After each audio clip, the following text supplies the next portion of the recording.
Good morning and welcome to the Teacher's Wake-Up Call. And I'm confused. I think we may have traveled back in time. I think we may have gone back to the Middle Ages when it comes to this eclipse. All right, I don't know what to make of this. So a bit before Christmas, a couple of school boards in our province basically said we're turning the day of the eclipse, April 8th, into a pedagogical day. Why? Because they were concerned about the safety of our children. Okay, no, look, I'm not going to say, do like what some people do and stare at the sun. I mean, I'm not saying that.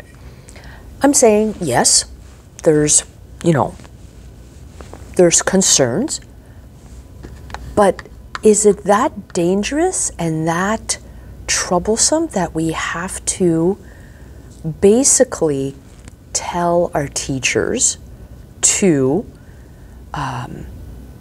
change all of their lesson plans? Because this is what happened. A lot of schools within this school board, I believe it's in like the eastern townships in Quebec, for those who are not from this province, okay?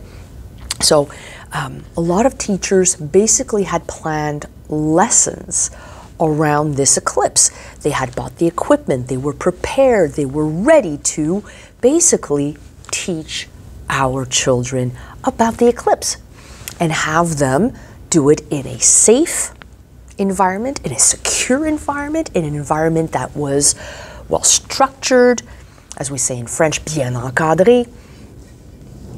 And here's one school board basically saying, nope, it's not safe enough. We need to send them either to daycare or to at home where they can be under lock and key with the blinds drawn and, facing the floor because, the eclipse. And sure enough, more and more school boards, including our own, decided that it would be best if this were a pedagogical day instead of a regular school day because, kids can't be trusted.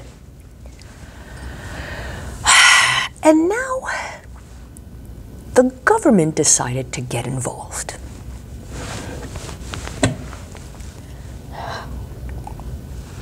I don't think there's enough coffee in the world to deal with this type of scenario. They're basically saying it's safe. Kids should stay at school. Kids should stay at school at least until 4:30, at least until the eclipse is done and over with. So that way teachers can, teach them and educate them and have them learn about the eclipse. Learning, everybody's for that, apparently. But the Ministry of Education decided to, advise schools who decide to remain open about certain things that they should do. They should change their seating arrangement in the classroom so students' backs will be turned from the windows if there are windows in their classroom. They should draw the blinds.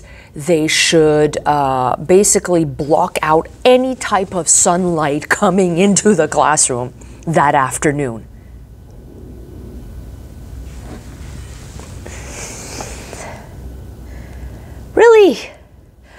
Really, are we, okay, I have seen my fair share of students. I have seen students, you tell them, no, you give them the very clear reasons why, and then they say, screw that, I'm going to do what I want to do. I've seen that happen. I have seen that happen. And we've all been there as educators. We've all been there.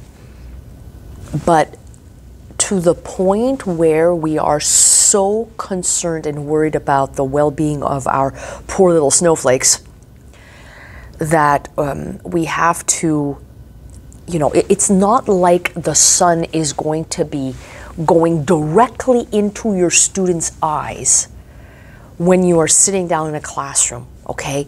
It doesn't work that way. You have to be looking directly at it. If you're in a classroom and you're doing an activity about it in a classroom, the sun's not gonna, like, you know, go through concrete. I'm just saying that. Anyway, I'm perplexed because a lot of the approaches that have been used recently in regards to this incredible learning experience smells of archaic practices and methods that were used, you know, 300, 400, 500 years ago. And I'm disappointed. I think we can teach our children, don't look directly at the sun because it will hurt your eyes. Apparently we can't do that. So I'm kind of very annoyed by that. And yes, I am not discounting that handful of students who won't care and they want to look at the eclipse, but like, do you look at the sun directly? No, it's too bright. It's the same thing for the eclipse. Like, ah. And then if they don't understand, you have to explain again. Have we forgotten that that's what we're supposed to do? Educate our kids? Is that what we've collectively forgotten? Anyway, I'm a bit confused. I'm a bit annoyed because this could have been an amazing learning experience.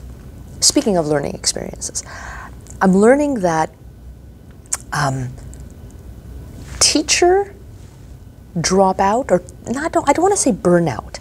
You know that point in time in the year where students go, F, I'm done? It happens to teachers as well. I mentioned it last year in another video. Well, I'm witnessing it happening earlier this year. I don't know why. I don't know what it is. I don't know what it's about. Maybe because it's been really nice weather-wise a couple of times in the last 2-3 weeks.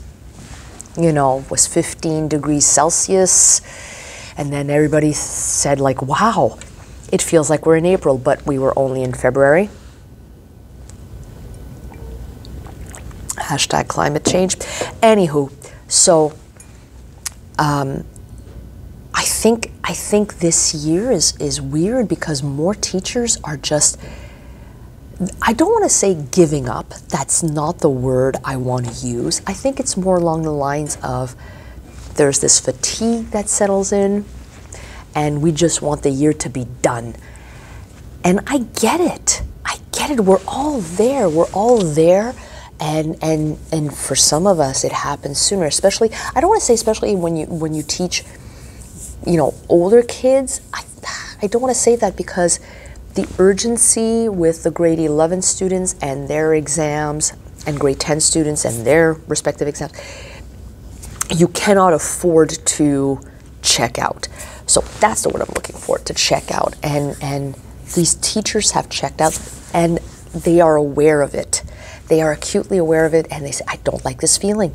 I don't like this feeling. I want to be anywhere but here. And I'm feeling it.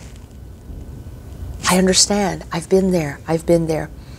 And yeah, some days you just show up and you're just going through the motions and you're not feeling it. And it's a horrible way to teach. When your passion is not there, when you're not feeling it, yeah. So I saw it in a couple of teachers and one of them actually confided in me, and it happens to the best of us. They're not alone. They're not alone. So this feels like a Monday morning. I know it's Tuesday, but it feels like a Monday morning because I wasn't in yesterday. So it feels very much like a Monday morning. And yeah, I hope your day goes spectacularly.